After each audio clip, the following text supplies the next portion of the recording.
주시기를 원하셔서 그 언약을 맺으시는가? 또 하나님의 계획은 그리스도 안에서 영원한 하나님의 나라다. 하나님의 계획은 성령 받은 생명의 삶.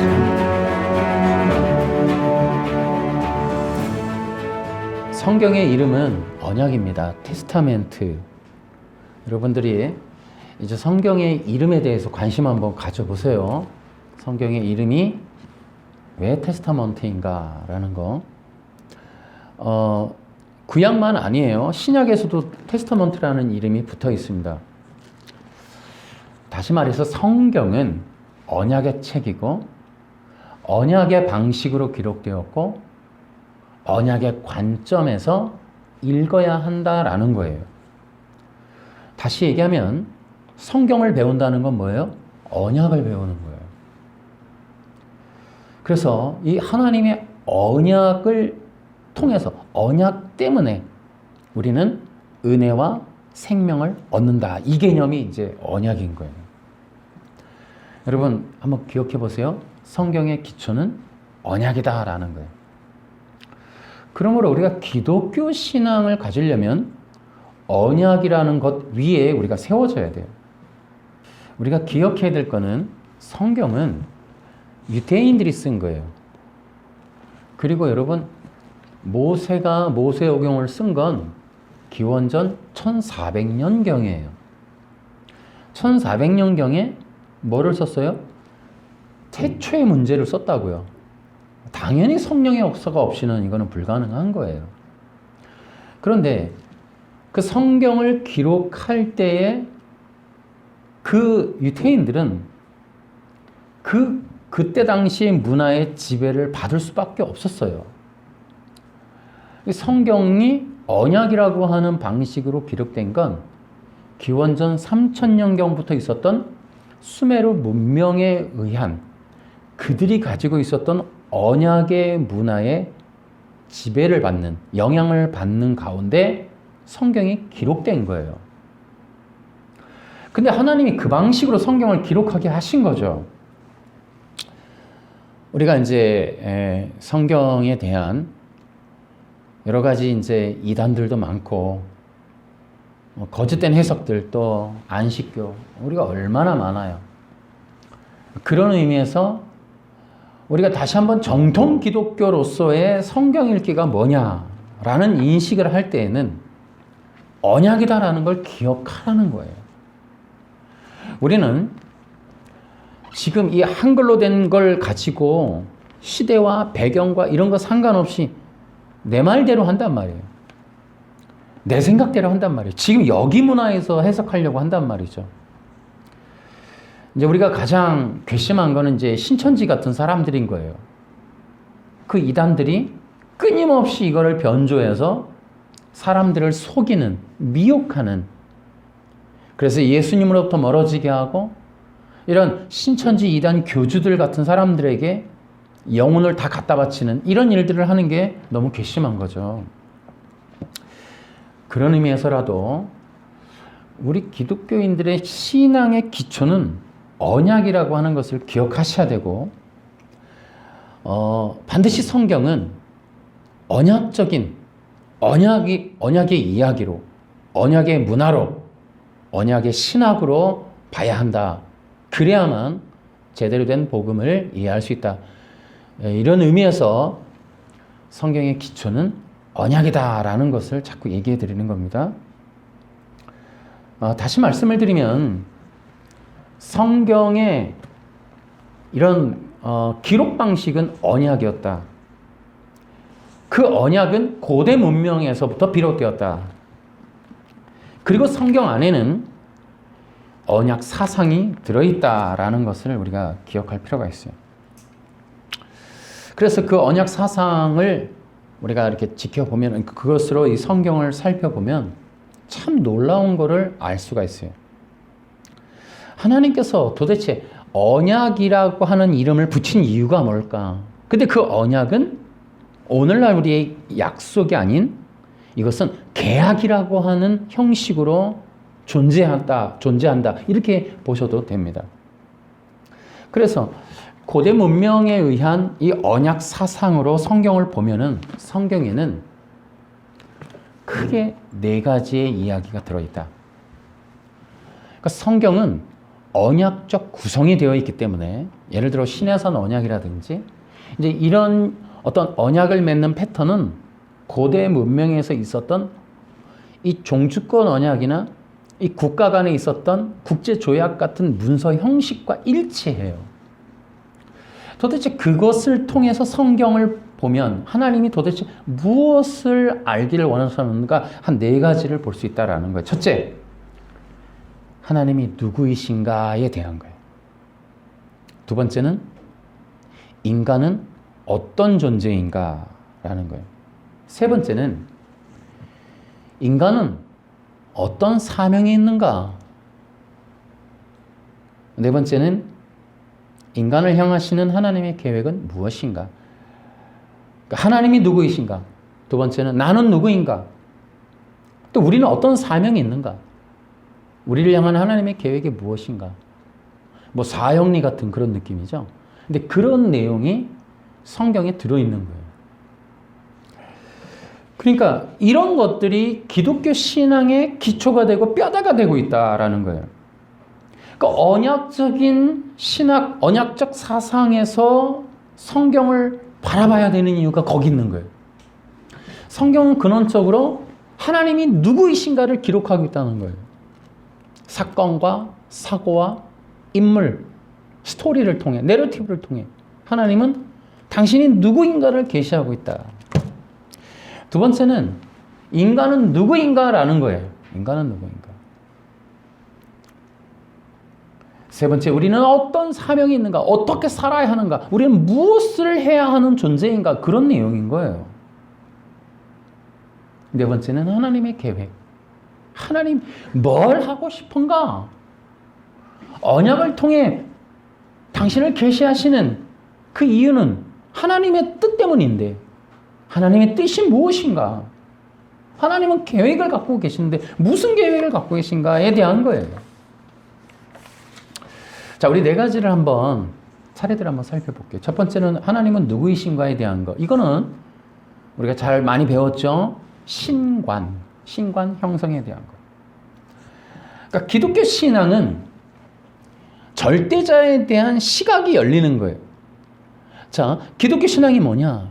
창조주를 알고 이해하고 믿고 의지하는 거예요. 인간의 본성은 뭐예요? 자기를 기억하죠. 자기를 주장하고 자기가 신이라고 얘기하죠. 자기중심이란 말이에요. 근데 신앙이 들어가면 어떻게 돼요? 상대, 절대자, 자기의 권위자에 대한 시각이 열리는 거예요. 그러니까 성령이 부어지면 부어질수록 자기가 아닌 그 하나님에 대한 이해가 넓어져 가는 거예요. 하나님을 알아가는 거예요. 기독교 신앙이 뭐냐? 창조주를 기억하는 거예요. 아멘. 여러분들은 하나님을 기억하고 계십니까? 그러니까 우리의 기초, 신앙의 기초 위에 하나님에 대한 이해가 있지만 신앙의 성장과 더불어 하나님을 더 깊이 알아가는 그런 일들이 일어난다는 거죠. 어떻게 알아요? 성경을 읽고 기도를 하고 예배를 하고 말씀에 순종해 가며, 이게 뭐예요? 어떤 말씀에 따라서 살아갈 때, 그러니까 그 관계성 안에 들어갈 때 더 깊이 알게 되는 거예요. 당연히 관계성을 맺지 않으면 알지를 못하죠. 그래서 어떻게 해요? 인격, 성품, 방식, 스타일, 성향, 그 다음에 계획, 뜻, 의도, 이런 것들을 더 깊이 알아가는 거죠. 그래서 이렇게 신앙을 하는 대상에 대한 어떤 이해가 넓어져 가는 것, 이게 언약적 신앙이다라는 거예요. 두 번째는 존재성에 대한, 정체성에 대한 거예요. 그러니까 여러분, 성경이 끊임없이 말하는 건 뭐냐면, 선악과에서부터 계속 계시하는 거는 인간이 누구인가를 알으라는 거예요. 두 가지는 흔들림 없이 계속 반복돼요. 너는 피조물이야. 너는 육체야. 이것이 끊임없이 반복돼요. 인간의 이렇게 톨레도트를 보면서도, 이 계보를 보면서도 우리는 그것을 알 수가 있어요. 인간이 아무리 노력해도 흙이라는 거죠. 피조물이라는 거죠. 육체라는 거예요. 이 한계성에 대한 이야기는 계속 반복이 돼요. 근데 또 하나의 반복이 있어요. 성경에서 굉장히 중요한 이 정체성이 뭐예요? 하나님의 형상과 모양이라는 거예요. 하나님의 형상과 모양이 뭐예요? 여러분, 쉽게 생각하면 하나님의 자녀라는 뜻이에요. 하나님의 자녀라는 뜻이에요. 놀랍죠? 너는 흙이야. 너는 피조물이야. 라는 것도 계속 선언되고 있으면서도, 그런데 너는 하나님의 자녀야. 너는 나의 예배자야. 계속해서, 여러분, 우리가 시편 23편, 여호와는 나의 목자시니. 끊임없이 인간이 어떤 존재인지 굉장한 거죠. 여호와는 목자시고 나는 양이고, 또 그와 나는 한 울타리에서 주인과 어떤 이 돌봄 받는 존재로서 그 관계성, 여호와는 나의 목자시니. 엄청난 얘기죠. 이것이 계속 반복되는 거예요. 여호와는 나의 목자시니. 그러면서 끊임없이 하나님이 우리에게 말해주는 거예요. 근데 그 다윗이 잘한 게 뭐예요? 그러한 어떤 하나님의 의도와 뜻을 계속 시로서, 글로서, 노래로, 찬양으로 드러낸다는 거예요. 여호와는 누구고, 우리는 누구고, 우리는 무엇을 해야 하고, 하나님과 나는 어떤 존재고, 이런 게 끊임없이 반복되는 거예요. 시편 보면 다 그래요. 시편 보면 주님은 나의 하나님이십니다. 그 하나님에 대한 성호, 거룩한 이름을 계속 불러요. 나를 도우소서. 나는 당신의 백성, 당신의 왕이로소이다. 나를 도우소서. 계속적으로 그런 얘기들을 하고 있죠. 여러분, 그것이 언약적 신앙인 거예요. 그러니까 이런 것들을 우리가 어떻게 해요? 성경을 읽으면서 알아가는 거죠. 기도를 하면서 알아가는 거예요. 예배를 통해 알아가는 거예요. 그런데 여러분, 인간의 문제가 어디에 있냐면은, 모든 인간이 공통적으로 앓고 있는 병이 있어요. 이건 뭐냐면 정체성의 혼란이라는 거예요. 인간이 죄가 들어오고 나서부터 인간은 정체성이 혼란이 돼버렸어요. 여러분, 사회적인 인간의 모든 삶의 문제의 근원은 정체성의 혼란에서부터 시작돼요. 그런데 여러분, 인간의 정체성이라는 게 있어요. 사람의 정체성, 개인적인, 인격적인. 그 정체성은 여러분, 홀로 있어서 생기지 않아요. 관계성에서 생기는 거예요, 정체성은. 그러니까 나는 어떤 존재다라는 건 상대가 있어야지 세워져요. 혼자서는 안 돼요. 그렇기 때문에 인간의 정체성의 시작은 부모예요, 부모. 부모의 눈을 보면서 어릴 때부터 자라나면서 나는 누구다라는 게 세워지는 거예요. 근데 어쨌든 이 정체성이라고 하는 거는 인간이 죄인이 된 이후로 누구도 완전치 않아요. 다 깨져 있어요. 당연히 깨져 있죠. 그래서 이런 인간의 정체성의 혼란이 사회적 문제의 시작이고, 인간 개인의 삶의 퀄리티를 결정해요. 그 학폭을 이제 당한 사람의 이야기가 그렇더라고요. 나는 엄마 아빠의 사랑을 듬뿍 받고 자랐어. 근데 너 때문에 나는 죽어야 될 존재, 필요하지 않은 존재, 나는 나에 대한 모든 것이 흔들려 버렸어. 이런 얘기가 나오더라고요.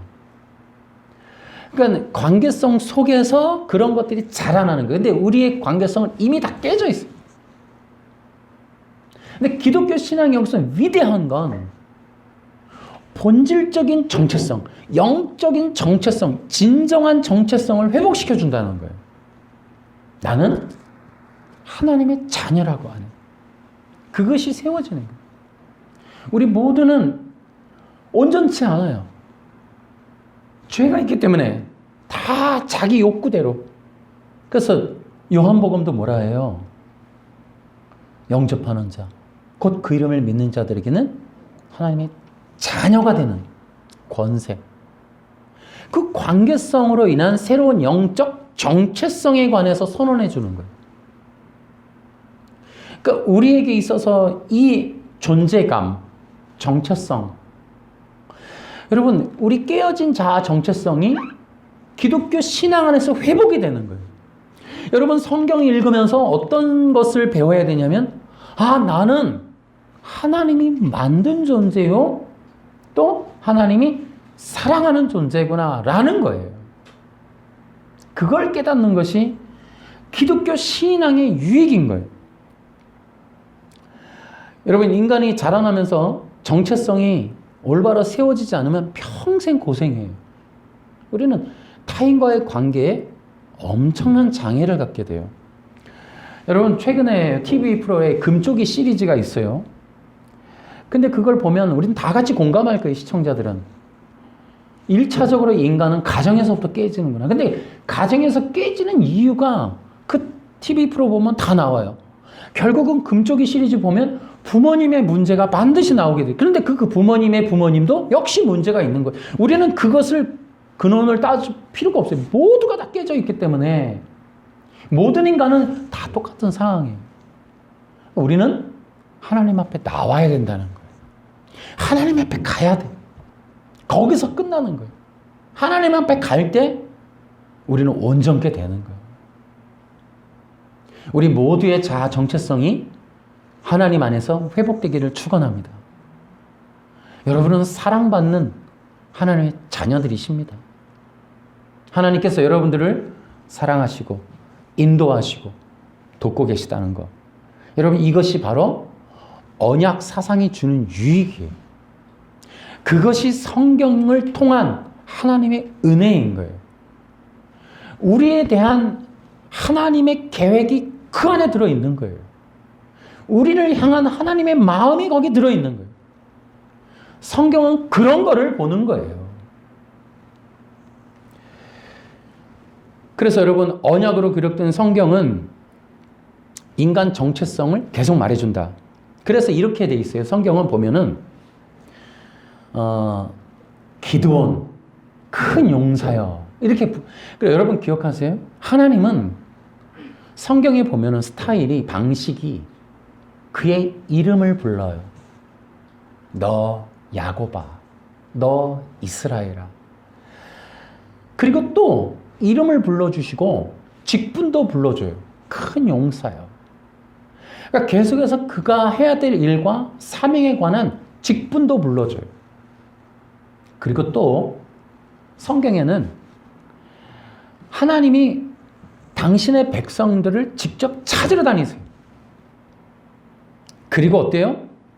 그를 직접 만나주세요. 그가 어디에 있던, 야곱의 여정에서 베델에서도 야복 강가에서도 계속적으로 만나주시죠. 우리 요셉을 통해서도 우리는 그런 것들을 볼 수 있어요. 그러니까 성경에 보면은 계속 만나주세요. 다윗도 어때요? 도망가면서 그 여정 가운데 계속 만나주시고, 또 그가 주의 이름을 부르고 주님도 그의 이름을 부르고, 내가 알듯이 하나님이 깊이 나를 아는 그런 일들이 성경에서 반복되고 있다. 그것이 바로 하나님이 우리를 향한 뜨거운 사랑이 호칭으로, 이름으로 그렇게 표현되는 거예요. 여러분들도 하나님께서 개인적으로 여러분의 이름을 불러주시고 여러분에게 사랑하는 마음을 표현해주는 그런 기적의 일들이 일어나기를 축원합니다. 그런데 여러분, 이제 자녀의 어떤 그 정체성은 부모를 보면서 크죠. 부모가 자기에게 대하는 눈빛, 행동 이런 것들을 보는 거예요. 그런데 보면서 어떻게 되냐면 닮아가는 거예요. 뭐를? 인격을 닮아가요. 여러분, 기독교 신앙도 마찬가지예요. 하나님과 만나고 하나님을 향한 마음이 열리면서 더욱더 하나님을 닮아가게 된다. 여러분, 그것이 기독교 신앙 안에서 부어지는 관계적인 정체성의 은혜다라는 거예요. 세 번째로는 인간이 왜 사는가, 사명에 대한 거예요. 이것이 언약 안에 들어있어요. 하나님께서 나는 누구다 라고 얘기해요. 그리고 불러준 당사자의 이름을 불러주시고, 나는 그를 어떻게 도왔고 내가 그를 어떻게 인도했으며 그는 나에게 어떤 존재임을 계속 반복적으로 말해주죠. 세 번째는 관계. 그로부터 이제 어떻게 할 것이냐라는 거예요. 하나님에 의해서 만들어졌고 하나님이 불러준 존재야. 그럼 어떻게 해요? 그 다음엔 어떻게 살 것이냐에 대한 거예요. 무엇을 할 것이냐에 대한 거예요. 성경은 언약적인 방식으로 기록되면서 성경을 읽는 사람들에게 내가 어떻게 살아야 되겠구나 라는 생각을 넣어줘요. 내가 무엇을 해야겠구나 라는 거예요. 성경은 그래서 언약 안에 이런 걸 담아놨어요. 언약 안에 인간의 존재성, 방향성, 목적성, 이 세 가지 이런 것들을 담아놨어요. 여러분, 하나님이 사람을 지을 때도 목적이 있어요. 내가 사람을 지어 다스리고 통치하고 지배하게 하자. 창세기 1장에 나오죠. 하나님이 인간을 지을 때 목적을 갖고 계획을 하세요. 그러니까 그냥 한번 만들어볼까가 아니에요. 인간은 계획에 의해서, 뜻에 의해서, 목적에 의해서 지어진 존재. 우리가 그렇다는 거예요. 여러분, 우리를 불러줬어요. 우리를 만나주셨어요. 여러분 지금 만나주고 계시고 은혜를 주고 계세요. 우리의 눈과 우리의 귀가 너무 육적이라 듣지 못하고 알지 못하고 깨닫지 못하고 곁에 있어도 모르고 주셔도 모르고 그럴 뿐이지, 하나님은 지금도 주고 계시죠. 하나님이 은혜를 안 주면 지금 우리 예배 못 드렸고, 하나님이 은혜 안 주면 우리는 지금 살지도 못하죠. 우리가 어리석기에, 우리가 너무 죄가 깊기에 하나님과의 관계가 소원해진 것 뿐이고 그를 모를 뿐이지. 그래서 하나님의 언약이라는 게 놀라운 게 뭐예요? 하나님의 언약, 그럼 여러분 기억하세요. 신실함. 내가 부족하고 내가 어리석은 거지 하나님은 결코 멈추지 않는다는 게 이게 언약이라는 거예요.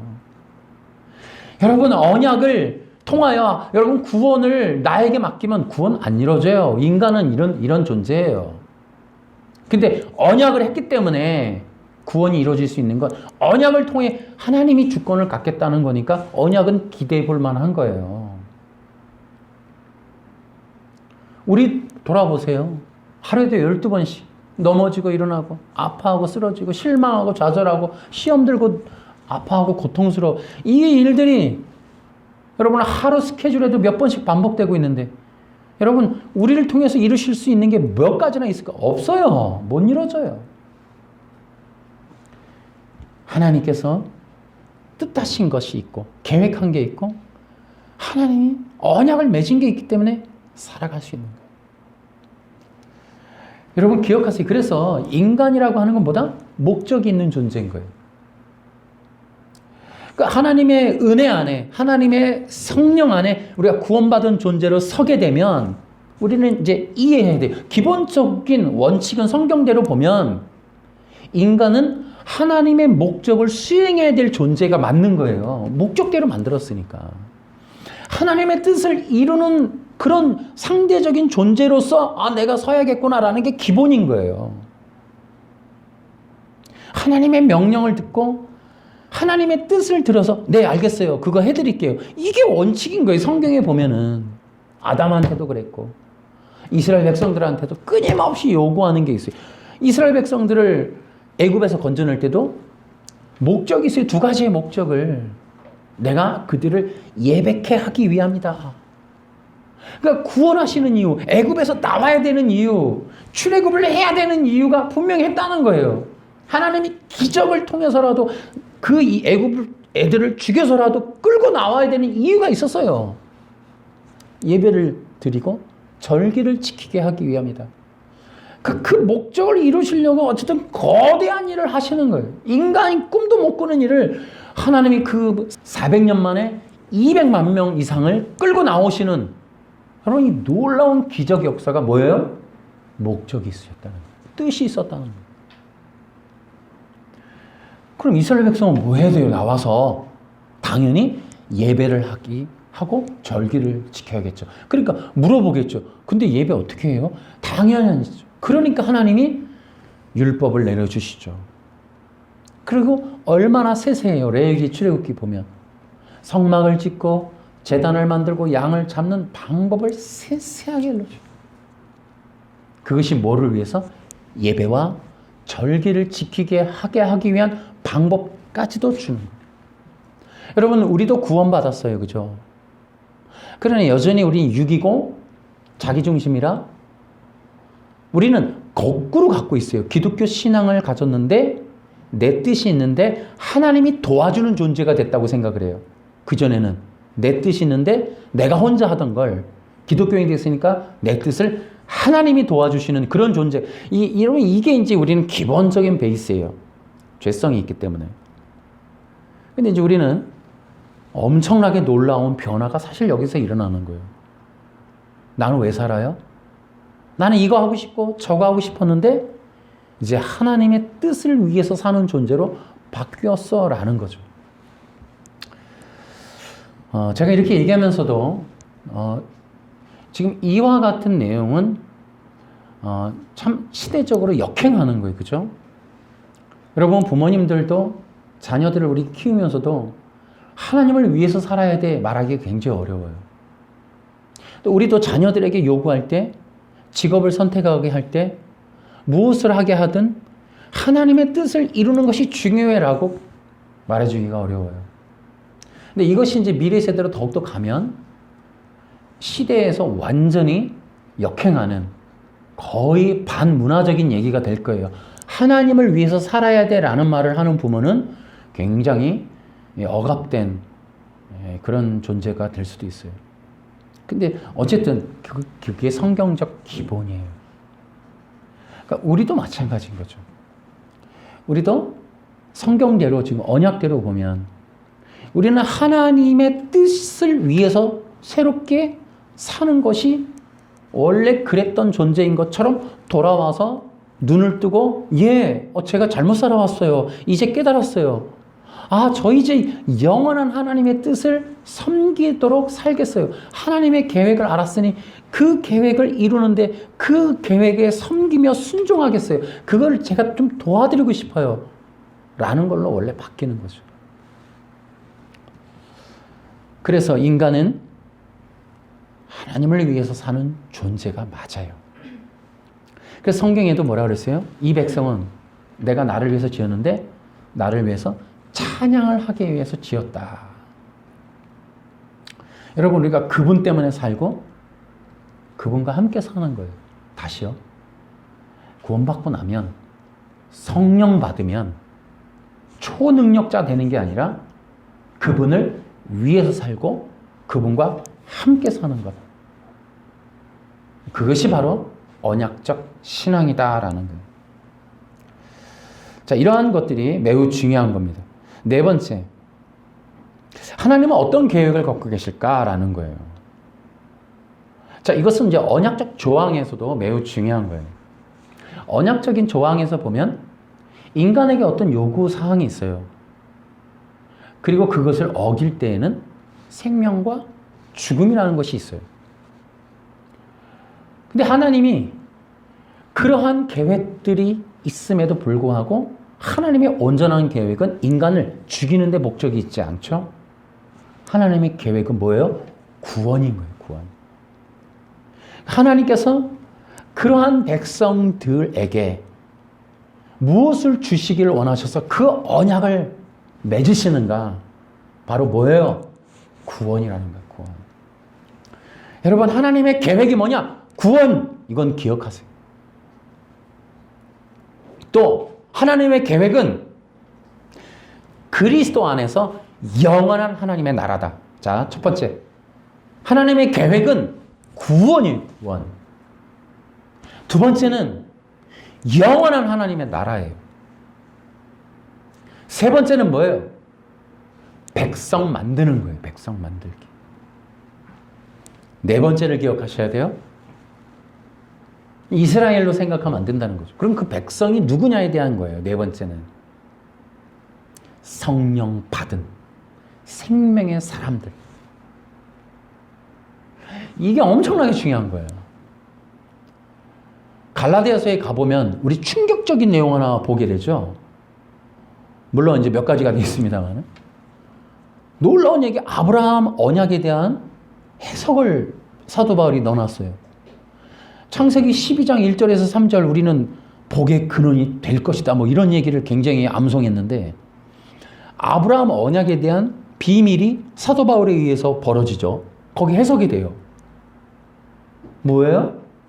하나님께서 아브라함의 언약 때는 놀라운 선물을 예비했는데 그게 성령이다 라고 해석을 해요. 아브라함 언약에서 언약된 게 성령이라는 거예요.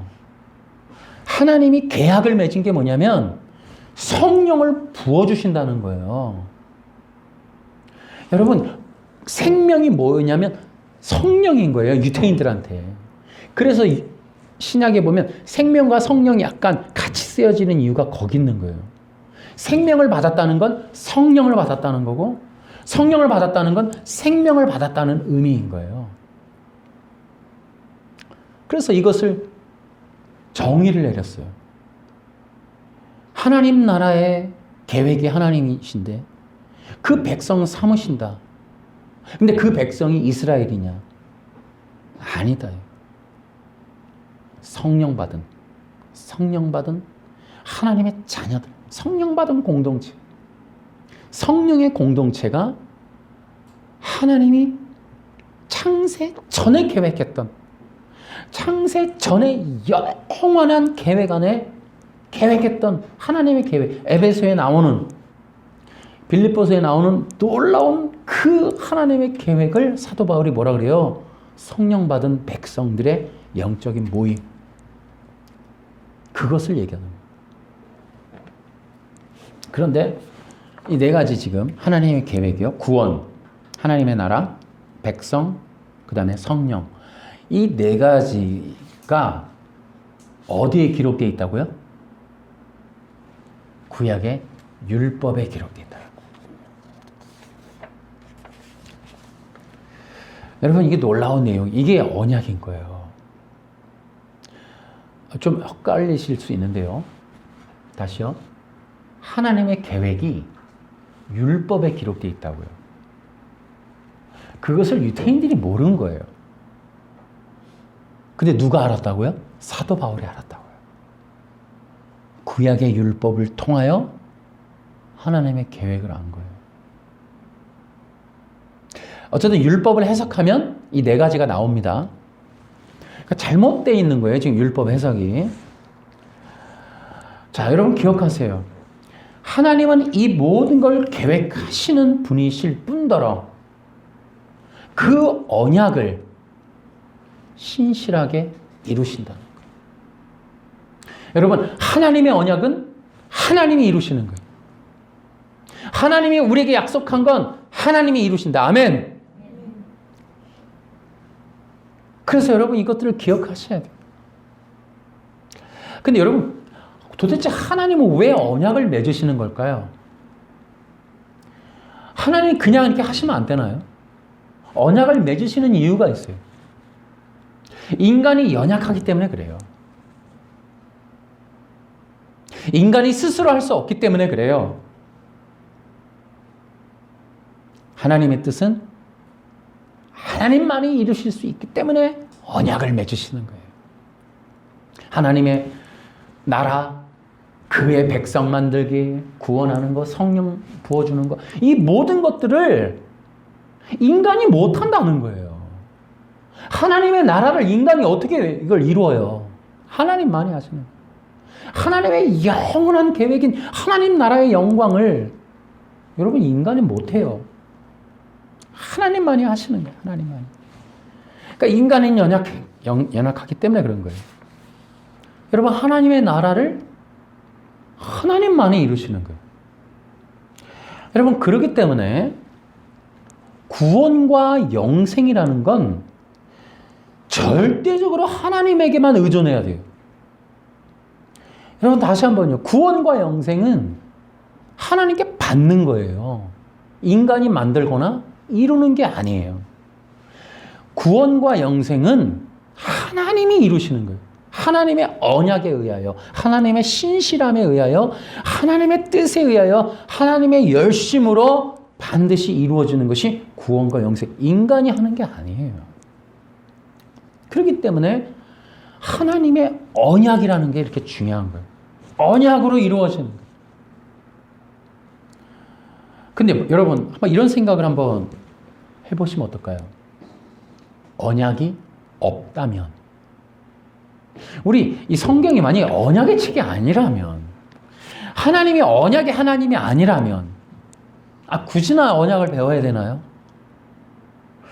기독교가 언약이라니요. 낯선데요? 여러분, 언약이 없다면 어떻게 될까요?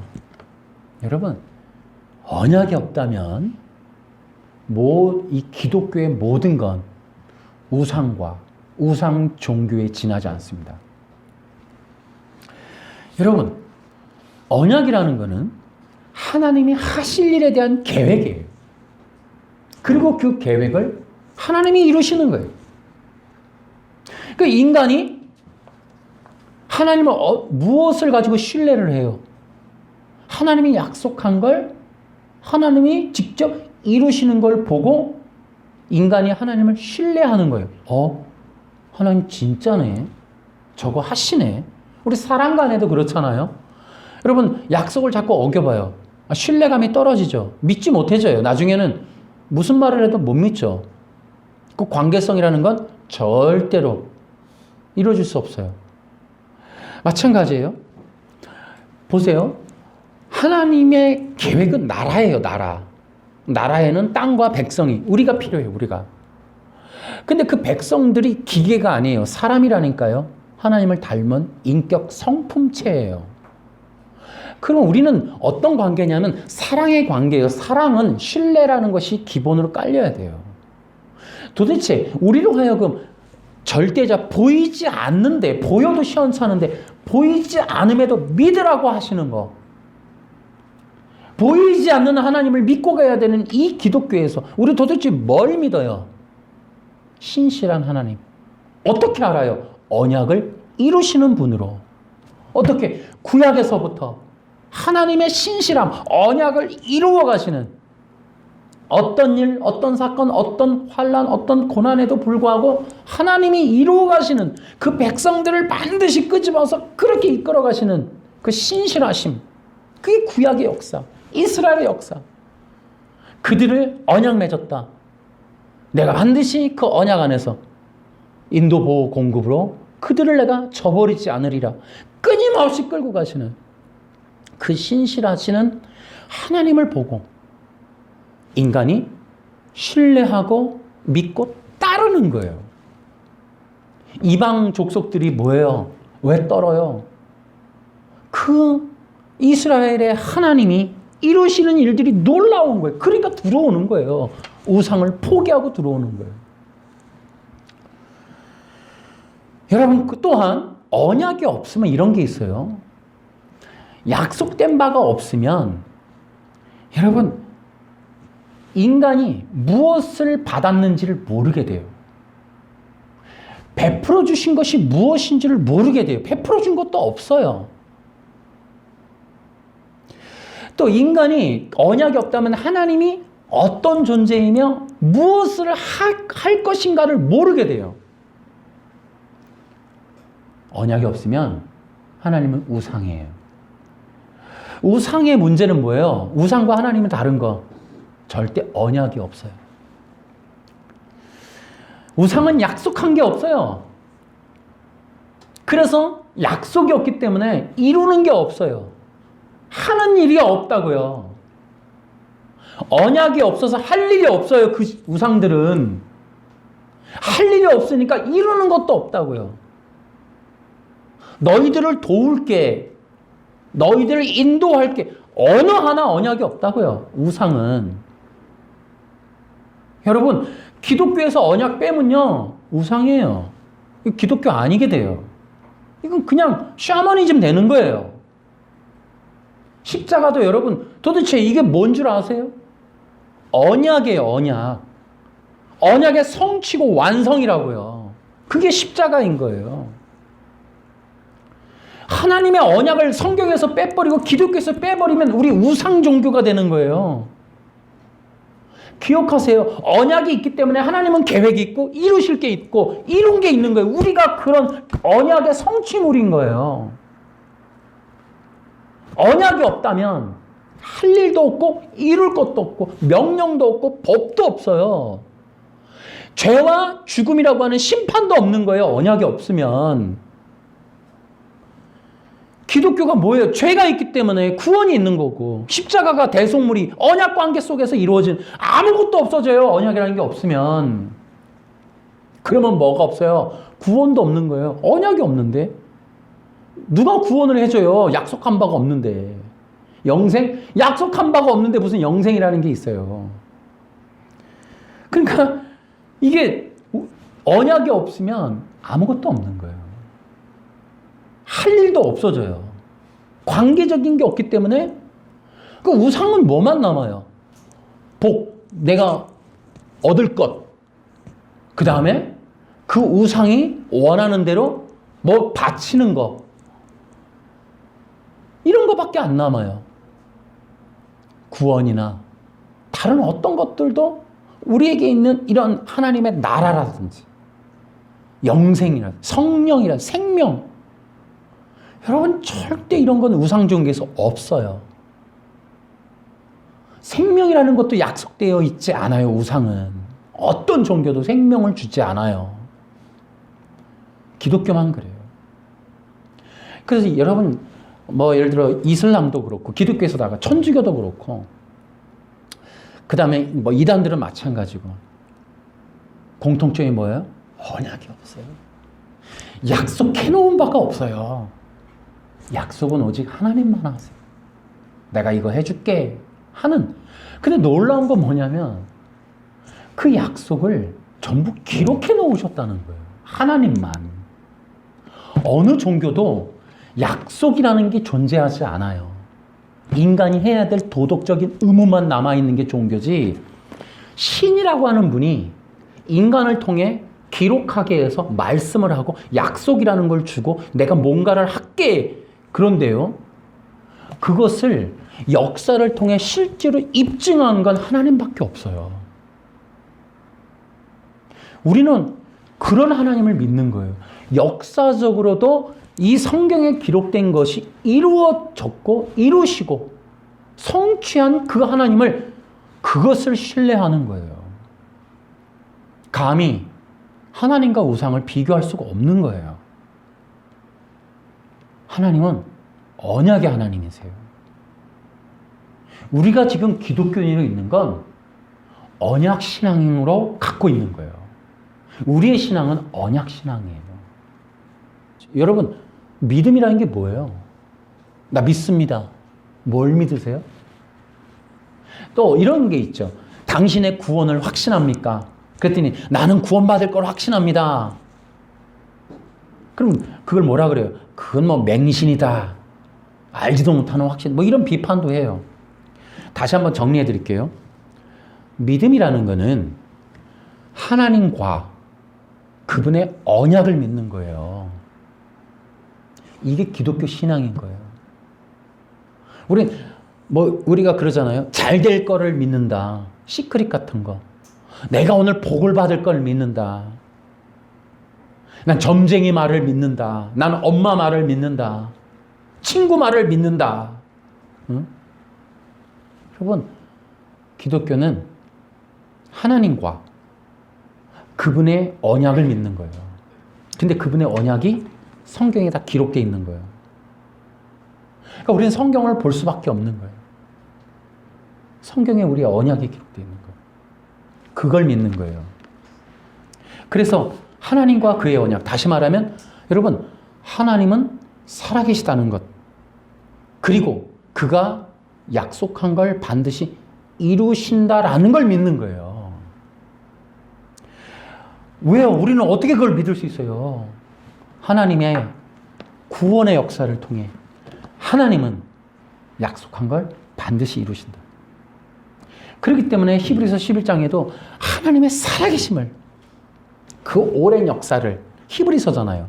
히브리인들에게 우리의 조상들의 역사, 구약을 바라보게 하면서 우리의 신실함, 우리가 믿어야 될 게 뭐냐? 우리 민족과 고대 역사서부터 이루어 오신 하나님의 역사를 직접 체험한 우리 민족 6장에 보면 광야에서도 성령이 함께 하시고 불기둥과 구름기둥과 함께 했던 우리 민족 히브리서에 우리 민족이 우리 광야에서 직접 신이 이끄시고 신과 언약을 맺었고 신께서 나타나 보여주셨고 등을 보여주셨고 존재감으로 보여주셨고 돌판을 새겨서 돌판을 직접 써서 보여준 놀라운 기적의 민족, 언약의 민족 아니니 우리가 믿어야 될 건 그분이 현재도 살아계시다는 것과 그분이 언약하신 건 그분이 반드시 이루실 것이라는 것을 우리는 믿을 수 있지 않니? 그것을 우리는 믿고 신뢰하자라는 거예요. 그 언약에 대한 하나님이 이루실 걸. 우리는요, 새 언약이잖아요. 뭐라고 설명해요, 지금 성경이? 예수님의 피를 보면서, 십자가를 보면서, 그렇게 아들을 죽기까지 사랑한 하나님은 우리를 반드시 마지막 날까지 이루실 거야. 그러니 믿어. 신실한 하나님의 그 언약에 대한 신실함을 믿어. 그것이 믿음인 거예요. 그러니까 여러분, 자기가 구원받을 것에 대한 자기중심적인 어떤 그 맹신이 아니고 기억하세요. 하나님의 언약, 객관적 언약, 사실적 언약을 신뢰하라는 거예요. 그러니까 여러분의 믿음이 견고하려면 뭐가 있어야 돼요? 일단 기본적으로 언약이 있어야 되는 거예요. 그러니까 언약이라는 걸 빼버리면 믿음이 형성이 안 돼요. 여러분, 안식교라든지 이단들, 이런 종교들, 율법 종교의 대부분의 특징은 약속이 없어요. 언약이라는 걸 다 빼버렸다니까요. 왜요? 자기의 행위가 중요하니까. 너 도덕과 윤리, 조사 심판에서도 구원 결정할 거야. 이런 얘기를 하고 있기 때문에 언약이라는 게 없는 거예요. 구원은 나의 문제에도 불구하고 하나님이 이루실 거야 라는 것이 절대 기독교 신앙인데, 그런 믿음을 줘버리면 안식교 같은 건 존재 근원이 없어져 버리는 거예요. 하나님의 언약을 믿는 게 아니라 너 똑바로 살아야지. 너 하나님 백성이라면서 그렇게 막 사는데 뭐 너까지 구원하겠어? 계속적으로 여기에 집중하고 있단 말이에요. 이단들은, 종교는, 기독교는 언약에 집중하라고요. 아멘. 기독교 신앙은 언약 위에 세우는 거예요. 여러분 행위에 세우는 게 아니고. 우리가 되게 신나거나 성령 충만하다는 근거를 내가 오늘 일주일간 똑바로 살았을 때 성령 충만한 게 아니고 언약에 대한 신실함 때문에 우리가 올바로 서는 거예요. 우리가 이제 절망하죠, 주로. 대부분은 그래요. 내 뜻이 안 이루어지거나 내가 잘 못 살거나 트러블 나거나 문제가 나거나 사고가 나거나 관계성이 깨지거나 나의 허점이 드러나거나 아픔이 드러나거나 뭐 이런 관계성의 깨어짐을 통하여 우리는 끊임없이 넘어지면서 하나님까지 물고 들어가면서 완전히 무너져 버리죠, 신앙이. 근데 진짜 성령의 역사는 뭐예요? 그 와중에도 떨어져 나가는데 언약을 붙드는 거예요. 하나님을 붙드는 거예요. 여러분, 기독교 신앙은 거기에 있는 거예요. 무너지지 않는 거, 그거는 안식교가 주장하는 거고, 그러면 구원 취소된다고 하니까. 근데 기독교는 뭐냐면, 어차피 언약이라는 건 우리가 인간이기에 시작된 거예요. 피조물이니까 시작된 거예요. 그걸 내어놓고 하나님을 붙드는 게 기독교인 거죠. 그게 언약 신앙의 굉장히 중요한 요소인 거예요. 기독교와 우상을 가르는 굉장히 중요한 그런 지점이 거기에 있는 거예요. 언약이 있는 백성들은 넘어짐에도 붙들고 일어날 게 있는 거예요. 그러나 종교는 뭐냐면 자기 행위가 무너지면 다 무너져 버리는 거예요. 근데 온전치 않거든요. 신이 아닌 거로. 끊임없이 실망할 수밖에 없고 넘어져 버리고 포기하게 되는 거. 이건 자기중심적인 율법 신앙이라는 게 드러나는 거예요. 기독교 신앙은 뭐예요? 언약을 붙드는 것이다. 시작. 기독교 신앙은 언약을 붙드는 것이다. 아멘. 우리에게 있어서 십자가가 그런 역할을 하는 거예요. 십자가는 뭐냐면 하나님의 언약에 대한 하나님의 신실함에 대한 표징이다. 하나님의 언약을 이루실 것을 십자가를 보면서 다시 한번 확신하는 거예요. 아들을 죽기까지 그 언약을 이루신 하나님이 앞으로도 우리를 지키실 거야 라는 언약적 표징으로 삼는 거예요. 아멘? 그게 신앙이 되고 믿음이 돼야 돼요. 여러분, 죄는 뭔지 아세요? 여러분 기억하세요? 죄라는 건 언약을 어기는 거예요. 그러니까 우리가 도덕적으로 뭐 잘못했다가 아니라, 여러분 호세아서 6장 7절에 아담처럼 언약을 어기고가 나와요. 죄는 뭐냐면 언약을 어기는 거예요. 그랬더니 여기서 개혁신학이 뭐라 그러냐면 약속을 안 듣고 선악과를 먹었다 이렇게 돼 있어요. 그게 아니에요, 여러분. 여러분, 아담처럼 언약을 어겼다는 게 뭐예요? 피조물인 인간이 하나님을 알기를 거절한 거예요. 또 피조물인 인간이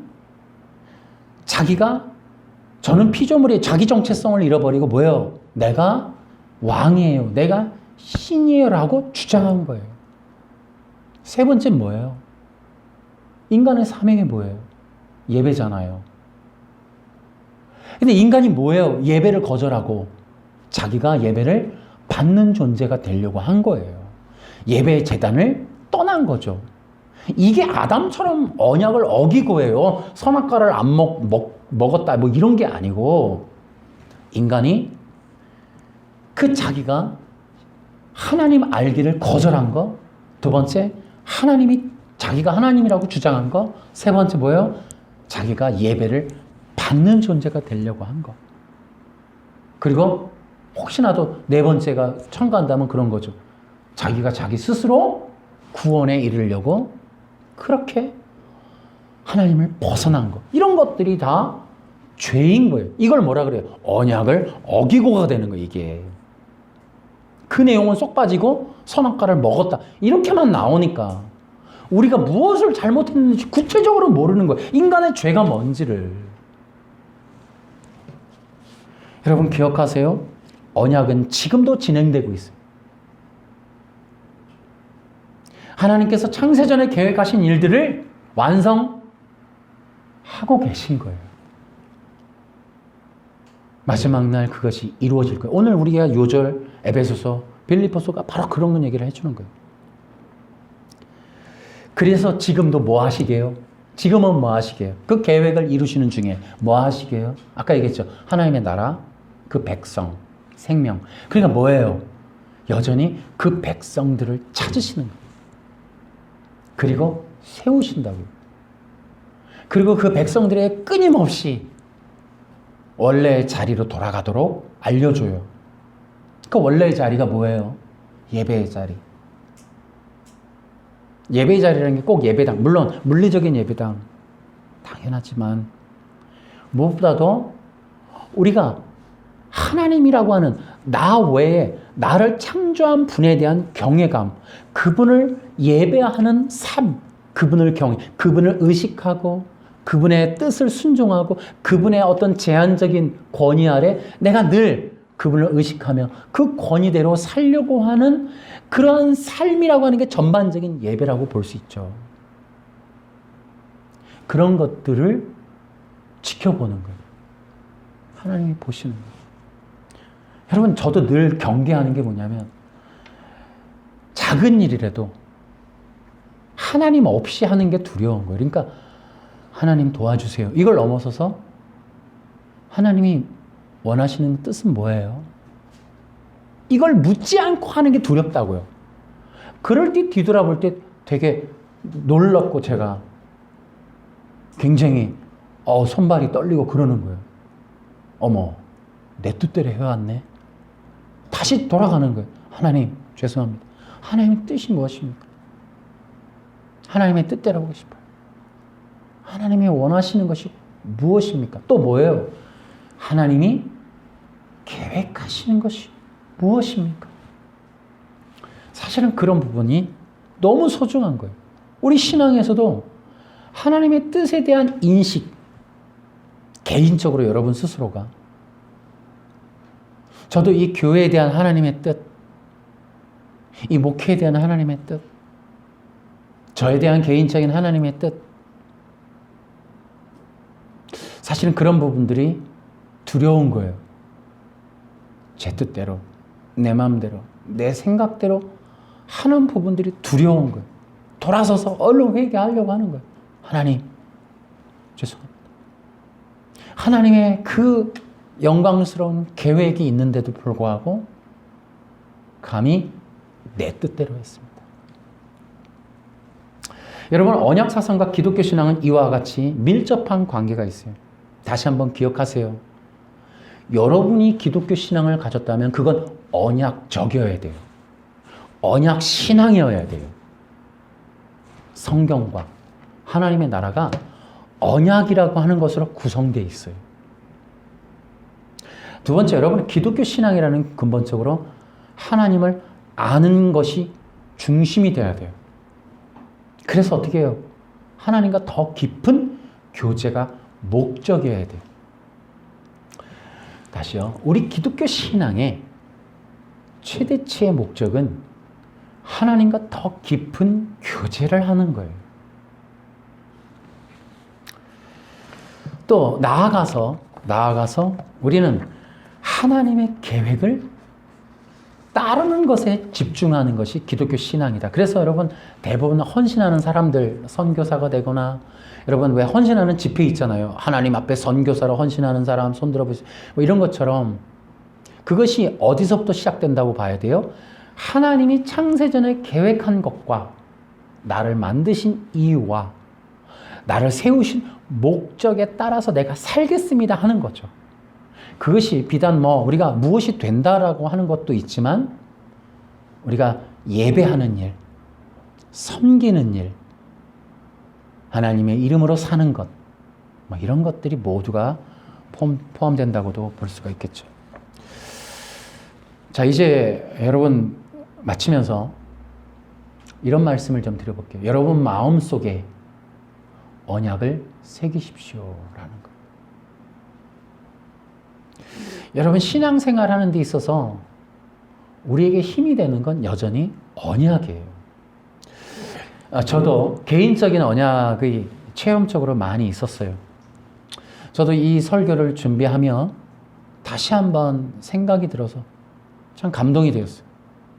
말씀을 통해 저를 만나주신 일들, 또 마음의 감동의 음성으로도 저에게 약속하신 것들, 여러분들도 있으십니까? 여러분 신앙생활 하는데 그런 게 되게 도움이 되는 건 맞아요. 그러니까 여러분 개인적으로 성경을 읽을 때 만나주시는 내용들, 혹은 설교를 들을 때에 여러분에게 들려지는 어떤 개인적인 레마의 음성들, 혹은 여러분들이 어떤 공부 가운데 있을 때나 삶에서 여러분들이 깨달아지는 것들, 그리고 하나님께서 감동 주시는 것들, 포괄적으로 하나님이 주시는 언약에 대한 이런 포괄적인 이해를 통하여 여러분들이 붙잡는 게 있으셔야 된다. 안 되면 여러분 성경에 있는 이런 진리, 십자가, 내가 예수 그리스도와 그의 십자가 외에 아무것도 알지 않기로 작정했다라고 하는 사도 바울의 이 고백 이면에는 뭔가 있을 거 아니겠어요? 결연한 이런 결의에 찬 선언이, 그런 것들이 우리 속에 있으면 우리도 여전히 세상에 대하여, 어떤 일에 대하여 흔들림 없이 내가 이 한 길을 걸어갈 수 있는, 하나님을 붙들고 갈 수 있는 그런 언약적인 것들이 새겨져 있으면 우리가 좀 견고해지지 않을까요? 다가오는 시대가 굉장히 우리에게는 두렵기까지 하는 어려운 것들이 예고되어 있는데, 우리가 신앙에서만큼은 흔들리지 않을 수 있으려면 언약을 붙들어야 된다. 언약을 새겨야 된다. 언약의 말씀도 새겨야 된다. 여러분 기억하세요. 하나님의 언약은 우리를 향한 구원이에요. 구원. 그 구원은 결코 변함이 없으세요. 우리를 지금 구원하신 그 하나님은 마지막 날 완전한 구원에, 주님이 오시는 그날까지 우리를 변함없이 지키실 것이다. 아멘. 이러한 견고함, 이것이 뭐예요? 그분의 언약에 대한 신실함, 그분의 언약을 새기는 거예요. 그래서 여러분, 하나님의 영원한 언약을 기억하고 신뢰하고 확신하십시오. 여러분 언약이 없다면 하나님은 여러분을 통해 이룰 게 아무것도 없어요. 언약이 없다면 우리는 붙들고 견딜 만한 지지대도 없어져요. 언약이 없다면 하나님이 하실 일이 없으세요. 우리에게 베푸실 게 없으세요. 여러분, 감사라는 것도 언약이 있는 사람들에 한해서 나오는 고백인 거예요. 기쁨과 은혜라는 것도 그래요. 예배라는 것도 받은 바가 없으면 쉽지 않아요. 그 받은 바 뭐예요? 언약에 의하여 우리에게 부어지는 생명의 은혜들을 우리가 믿고 또 그것을 깨닫는다면 우리의 예배는 더 생동감이 있겠죠. 우리가 하나님께 감사함이 더 많아지겠죠. 왜요? 언약이 없으면 내가 한 거잖아요. 내가 다 하는 거예요. 감사가 어디 있어요? 없죠. 근데 언약이라는 건 뭐냐면 다 받는 거예요. 하나님의 은혜를 발견하는 것 뿐이에요. 그냥 부어지고 있는 언약에 의해서 공급되어지는 것들, 우리가 스스로 할 수 없게 하나님의 백성 자녀로서 하나님의 은혜를 그저 일방적으로 받는 것에 대하여 그 언약에 의하여 부어지는 것들을 우리는 다시 한번 감사하는 것, 반응하는 게 감사고, 그게 뭐예요? 그게 예배로 나타나는 거죠. 언약이 없으면 여러분 받은 게 아무것도 없는 거예요. 근데 언약이 있기 때문에 이미 여러분들은 넘치게 받으셨어요. 예수님만 보세요. 십자가를 보세요. 우리에게 예수님을 주시기까지 주셨다면 우리에게 모자라지 않게 주셨다. 저는 이 언약신앙이 이토록 중요하다. 다시 한번 여러분들 마음속에 언약을 새기고 하나님과 그의 언약을 붙드시기 바랍니다. 그걸 믿음이라 하는 겁니다. 그리고 여러분들이 흔들림 없이 이 길을 걸어가실 수 있기를 주 예수님의 이름으로 축원합니다. 박수를 한번 부탁드립니다. 하나님, 우리의 부족함을 탓하지 않으시고 우리를 돌보시고 인도하시고 우리에게 약속한 그 언약을 이루시는 하나님께 감사합니다.